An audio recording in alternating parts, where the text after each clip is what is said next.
Hello friends, कैसा आप सब लोग। फ्रेंड्स, आज की वीडियो एक बहुत ही इंपॉर्टेंट वीडियो आप सभी के लिए, क्योंकि आज की वीडियो में जीन पियाजे, कोलबर्ग और वाइगोत्स्की से रिलेटेड जो इंपॉर्टेंट क्वेश्चन आंसर्स है जो बार बार रिपीट हुए हैं, चाहे फिर वो कोई भी टेट हो, सी टेट हो, यूपी टेट हो, आर टेट हो, एच टेट हो या किसी भी स्टेट का टेट हो, और या कोई टीचिंग एग्जाम हो जैसे DSSB हो या कोई भी अदर टीचिंग एग्जाम हो, जो क्वेश्चन कम से कम 2-3 बार रिपीट हुए हैं, उन सभी को आज की वीडियो में मैंने इंक्लूड किया है। और ये वीडियो कम से कम आपके 4 नंबर तो ज़रूर हर हालत में दिखाएगी, चाहे आप कोई भी एग्ज़ाम दे रहे हो, चाहे टेट दे रहे हो, सी टेट वगैरह दे रहे हो, चाहे फिर टीचिंग एग्ज़ाम दे रहे हो। 4 से 5 हो सकते हैं, 6 हो सकते हैं, लेकिन आप 4 कंफर्म मान कर चलिए। अगर किसी को इन कंसेप्ट जीन पियाजे, कोलबर्ग और वाइगोत्स्की के कंसेप्ट डिटेल में देखने हो, वो मेरे चैनल की प्लेलिस्ट में जाकर देख सकते हो। मैंने इनके बारे में डिटेल में बताया हुआ है, देन क्वेश्चन आंसर बताए हुए हैं। जिन लोगों को नहीं आते वो वीडियो को अच्छे तरीके से देखिए, और जिनको आते हैं उनके लिए एक चैलेंज है कि वो इनमें से कितने क्वेश्चंस का आंसर्स दे पाएंगे। तो चलिए स्टार्ट कर लेते हैं। पहला क्वेश्चन दिया हुआ है इसमें, जीन पियाजे के अनुसार निम्नलिखित में से कौन सी अवस्था में बच्चा अमूर्त संकल्पनाओं के विषय में तार्किक चिंतन करना आरंभ करता है।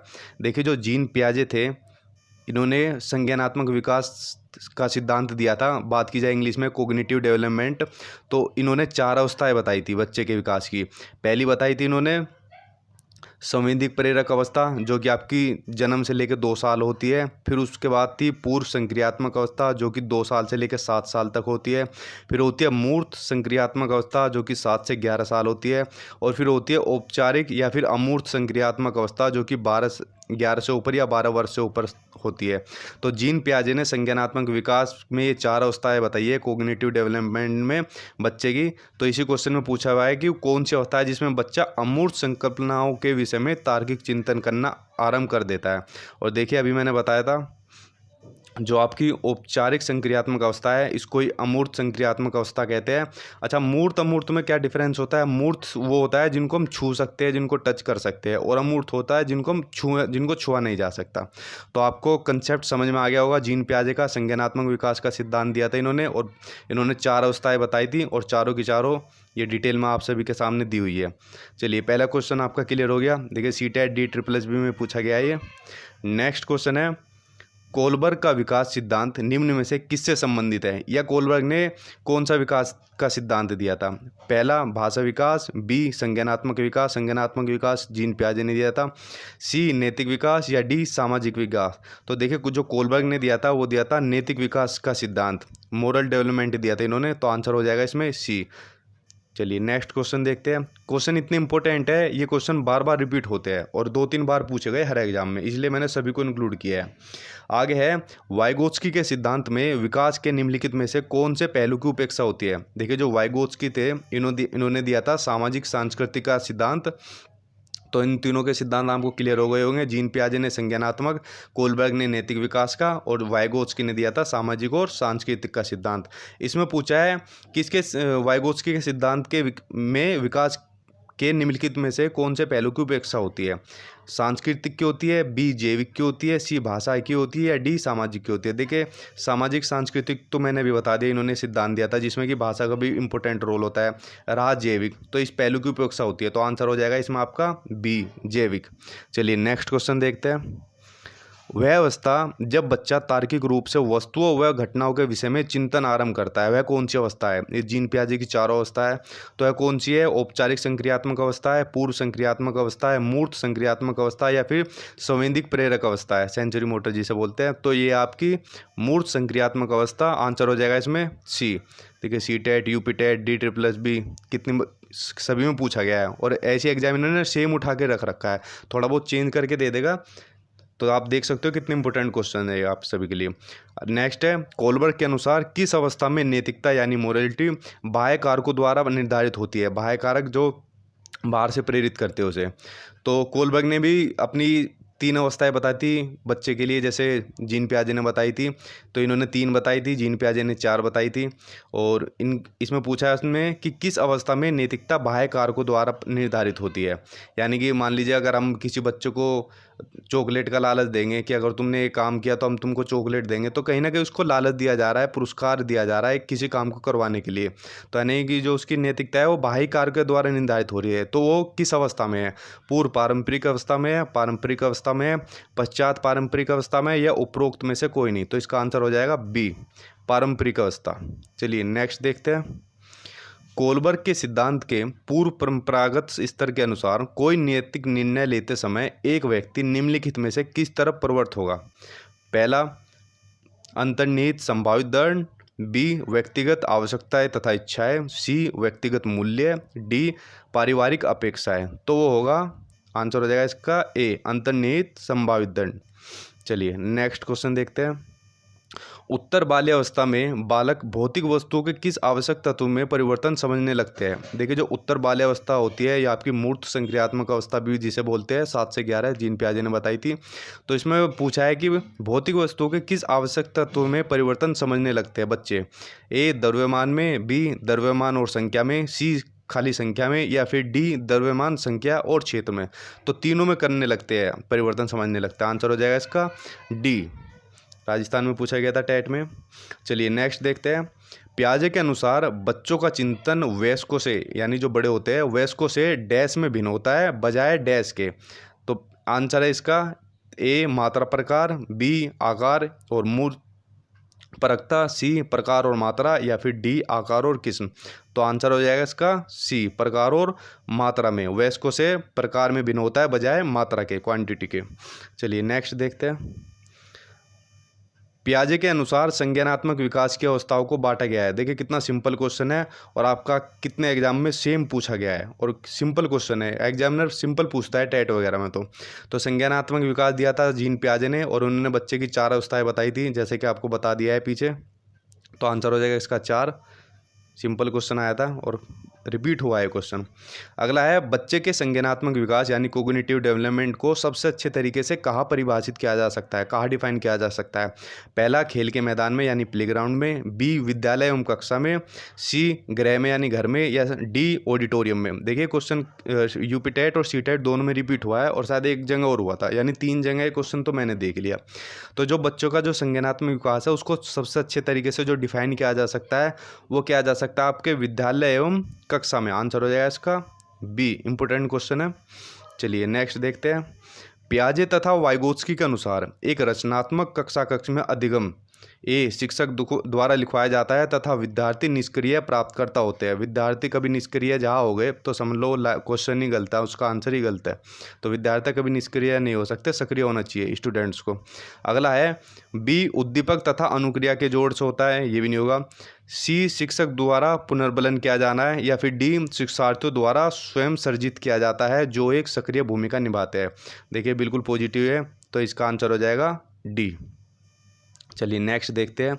मैंने D++ के भी लिए, आगे जब आप सी टेट यूपी टेट वगैरह क्लियर कर लोगे तो आपको D++ या जो आपके स्टेट के जो टीचिंग एग्जाम होते हैं उनको क्लियर करना होगा। तो एक ही वीडियो से आपका सारा कंसेप्ट क्लियर हो जाएगा, टेट प्लस टीचिंग रिक्रूटमेंट जो आएगी उसका।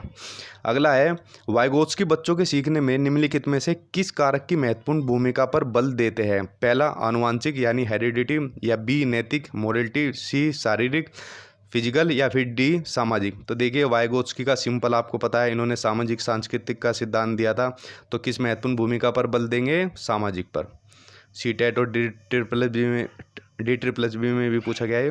नेक्स्ट है, सीखने के सिद्धांतों के संदर्भ में स्कैफोल्डिंग, इंपॉर्टेंट टर्म्स है, स्कैफोल्डिंग की ओर संकेत करता है। अब इसमें आपको आंसर में ही पता चल जाएगा कि स्कैफोल्डिंग होती क्या है। ए, विद्यार्थियों द्वारा की गई गलतियों के कारणों का पता लगाना, नहीं। अनुरूपित शिक्षण, ये भी नहीं। पूर्व अधिगम की पुनरावृत्ति, ये भी नहीं। सीखने में वयस्कों द्वारा अस्थायी सहयोग, यानी जब कोई बच्चा सीखता है तो उसमें जो वयस्क होते हैं, इसमें कोई भी हो सकते हैं वयस्क, हमारे माता पिता हो गए, टीचर्स हो गए, पड़ोसी हो गए, उनके द्वारा जो अस्थायी सहयोग दिया जाता है उनके सीखने में, उसको ही स्कैफोल्डिंग कहते हैं। तो आप समझ गए होंगे, इसके बारे में भी इंपॉर्टेंट टर्म्स है, काफ़ी बार पूछी जाती है। नेक्स्ट आपका, बच्चे दुनिया के बारे में अपनी समझ का सर्जन करते हैं, इसका श्रेय डैश को जाता है, किसको जाता है? पेवलोव को, कोलबर्ग को, स्किनर को, या फिर पियाजे को। तो इसका जो क्रेडिट जाता है वो जाता है आपके जीन पियाजे को। चलिए नेक्स्ट देखते हैं। Zone of proximal development JPD का प्रत्यय दिया गया था, और इसको जोन ऑफ प्रोक्सिमल डेवलपमेंट को समीपस्थ विकास का क्षेत्र भी कहते हैं, यानी निकट विकास का क्षेत्र कह लीजिए, समीपस्थ विकास का क्षेत्र। ये दिया था आपका किसने, बंडूरा ने, पियाजे ने, स्किनर ने या फिर वाइगोत्स्की ने। तो ये दिया था आपका वाइगोत्स्की ने। आंसर हो जाएगा इसका डी। हरियाणा टेट में पूछा गया क्वेश्चन था। देखिए टेट में तो बहुत सिंपल क्वेश्चन आ रहे हैं, आप इजीली कर पाओगे टेट के तो सारे क्वेश्चन, और एग्जाम में जरूर आएंगे टेट में तो 4-5 नंबर के, इन तीनों ही मनोवैज्ञानिक से रिलेटेड। आगे है वाइगोत्स्की तथा पियाजे के परिप्रेक्ष्यों में से एक प्रमुख विभिन्नता है, क्या डिफरेंस है। व्यवहारवादी सिद्धांतों की उनकी आलोचना, बी बच्चों को एक पालन पोषण का परिवेश उपलब्ध कराने की भूमिका, सी भाषा एवं चिंतन के बारे में उनके दृष्टिकोण, या फिर डी ज्ञान के सक्रिय निर्माताओं के रूप में बच्चे की संकल्पना। तो इसका आंसर हो जाएगा जो उनमें प्रमुख जो डिफरेंस था वह भाषा एवं चिंतन के बारे में उनके दृष्टिकोण के बारे में। आंसर इसका हो जाएगा सी। चलिए नेक्स्ट देखते हैं। रोहित ने अजय की डैश से ली हुई पेंसिल वापस रख दी क्योंकि उसे पकड़े जाने पर सजा मिलने का डर था। यह कोलबर के किस स्तर को बताता है। देखिए इन्होंने 3 स्तर बताए थे नैतिकता के, तो किसको बताता है, पूर्व परंपरागत स्तर को, परंपरागत स्तर को, सी उत्तर परंपरागत स्तर को, या फिर डी पूर्व संक्रियात्मक स्तर को। तो ये बताता है पूर्व परंपरागत स्तर। इसमें बच्चे को अच्छे बुरे का डर रहता है कि अगर वो कुछ अच्छा करेगा तो उसे इनाम मिलेगा, बुरा करेगा तो उसे डर मिलेगा। तो यहाँ पर जो रोहित ने जब उसकी पेंसिल वापस रख दी क्योंकि उसे डर था पकड़े जाने का और उस पर उसे सज़ा मिलेगी, पनिशमेंट मिलेगी, तो इसका आंसर हो गया आपका ए। अगला देखते हैं। बच्चों के बौद्धिक विकास की 4 विशिष्ट अवस्थाओं की पहचान की गई है। किसके द्वारा की गई है, बौद्धिक विकास की 4 अवस्थाओं की पहचान। फिर से रिपीट हो गया क्वेश्चन, और देखिए कितने एग्जाम में पूछा गया है, और पिछली बार भी पूछा गया था। मतलब रिपीट कितनी बार हो रहे हैं ये सब क्वेश्चन, और टेट में तो बार बार हो रहे हैं। एरिक्सन ने, स्किनर ने, पियाजे ने या फिर कोलबर्ग ने। तो बौद्धिक विकास की 4 विकास की अवस्था बताई थी जीन पियाजे ने। चलिए नेक्स्ट देखते हैं। प्रचलित योजनाओं में नई जानकारी जोड़ने को किस नाम से जाना जाता है। समायोजन, बी सामान्यीकरण, सी आत्मसातकरण, या फिर डी संगठन। तो जाना जाता है सी आत्मसातकरण। एसिमिलेशन भी बोलते हैं इस इंग्लिश में। इसमें अगर मैं एग्जांपल दूं तो देखिए मान लीजिए बच्चे ने किसी कुत्ते को देखा, काले रंग के कुत्ते को। काले रंग के कुत्ते को देखने के बाद उसे पता चला काले रंग के जो जानवर होते हैं वो कुत्ते होते हैं। देन उसने क्या काम करा, एक सफ़ेद रंग की बिल्ली को देखा, उसने देखा सफ़ेद रंग के कुत्ते को देखा, तो उसने देखा कि कुत्ते का रंग जरूरी नहीं काला ही हो, वो सफ़ेद भी हो सकता है। यानी उसने क्या काम किया, अपने पूर्व ज्ञान को नए ज्ञान से जोड़ दिया। तो यहाँ पर ये बात हो रही कि प्रचलित योजनाओं में नई जानकारी जोड़ने को किस नाम से जाना जाता है, तो जाना जाता है एसिमिलेशन, यानी कि आत्मसातकरण। और अगर नई जो योजनाएं होती है या जो अपना नया होता है, जैसे अगला क्वेश्चन आपके लिए है कि जैसे नवीन जानकारी को शामिल करने के लिए वर्तमान स्कीमा या अवधारणा में बदलाव की जो प्रक्रिया होती है उसको कहा जाता है समायोजन, यानी कि अकोमोडेशन। यानी कि आप लोग समझ गए होंगे आत्मसातकरण और समायोजन के बारे में। उसमें पूर्व ज्ञान को नए ज्ञान से जोड़ना था, और या फिर जो इसमें नई जानकारी को शामिल करने के लिए जो वर्तमान स्कीमा में बदलाव हो रहा है उसको कहा जाता है आपका समायोजन। तो देखिए सीटेट और DSSS में भी पूछा गया है, एग्जाम्पल की वजह से मैंने बता दिया था। आपको ये डिटेल में देखनी हो तो मेरे चैनल की प्लेलिस्ट में देख सकते हो, उसमें डिटेल में बताया हुआ है। लेकिन यहाँ पर भी आपका इतना इनफ हो जाएगा कि आप अपना टेट वगैरह ईजिली निकाल सको। अगला है लॉरेंस कोलबर्ग के सिद्धांत में से कौन सा स्तर नैतिकता की अनुपस्थिति को सही अर्थ में सूचित करता है। ए स्तर 3rd, बी स्तर 4th, सी स्तर 1st, या डी स्तर 2nd। देखिए इसका आंसर हो जाएगा सी स्तर 1st। इस स्तर पर बच्चे में नैतिकता होती नहीं है, क्योंकि जो शुरुआत की स्टेज होती है बच्चे की जब छोटा होता है, इसमें नैतिकता नहीं पाई जाती। इसमें सिर्फ अच्छा बुरा पाई जाती है, दंड पुरस्कार पाया जाता है, इसमें नैतिकता होती ही नहीं है। तो आपका हो जाएगा स्तर जिसमें कि अनुपस्थिति होती है नैतिकता की। आंसर सी हो जाएगा। चलिए नेक्स्ट देखते हैं। वाइगोत्स्की के अनुसार समीपस्थ विकास का क्षेत्र है जेपीडी, पीछे पूछा गया था, ये वाइगोत्स्की ने दिया था। अध्यापकों के द्वारा दिए गए सहयोग की सीमा निर्धारित करना, बी बच्चे के द्वारा स्वतंत्र रूप से किए जाने वाले तथा सहायता के साथ कराए जाने वाले कार्य के बीच अंतर। इसका आंसर यही होगा बी, बाकी ऑप्शन देखने की ज़रूरत नहीं है। इसकी एक तरीके से डेफिनेशन भी मान लीजिए कि बच्चे के द्वारा स्वतंत्र रूप से किए जाने वाले तथा सहायता के साथ कराए जाने वाले कार्य के बीच अंतर। और सहायता आपके कोई भी कर सकते हैं, फिर वो चाहे आपके पेरेंट्स हो, टीचर हो, कोई भी हो।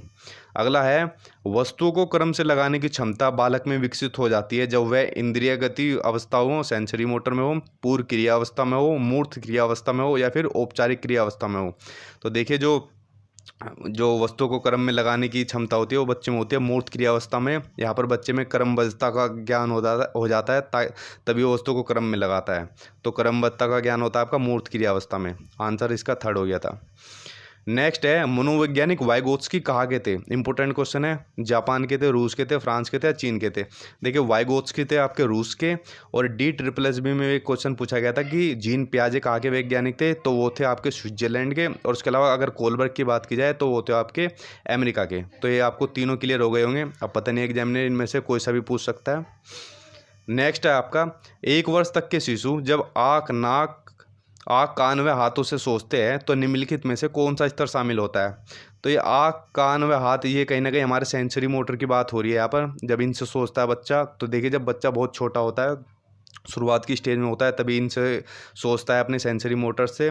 और शुरुआत की स्टेज आप सभी को पता है कौन सी होती है? सेंसरी मोटर्स, इंद्रिय जनित गामक स्तर। तो आंसर हो जाएगा इसका बी, जब बच्चा हम सेंसरी मोटर से सोचता है, जो कि आपकी आँख, कान, हाथ ये सब हो गई।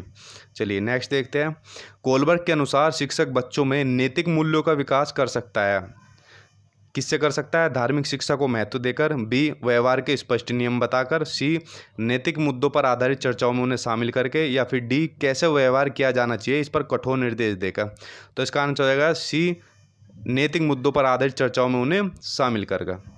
और देखिए कितने एग्जाम में पूछा गया है सेम क्वेश्चन। चलिए नेक्स्ट देखते हैं। मानसिक संरचनाएं जो चिंतन के निर्माण प्रखंड है, इसके लिए पियाजे ने किस शब्द का प्रयोग किया था? जीन का क्या था, परिपक्व प्रखंड का क्या था, स्कीमा का क्या था, या फिर विकास क्षेत्र का क्या था? तो इसके लिए प्रयोग किया था, वो क्या था आपका? स्कीमा का। आंसर हो जाएगा इसका सी।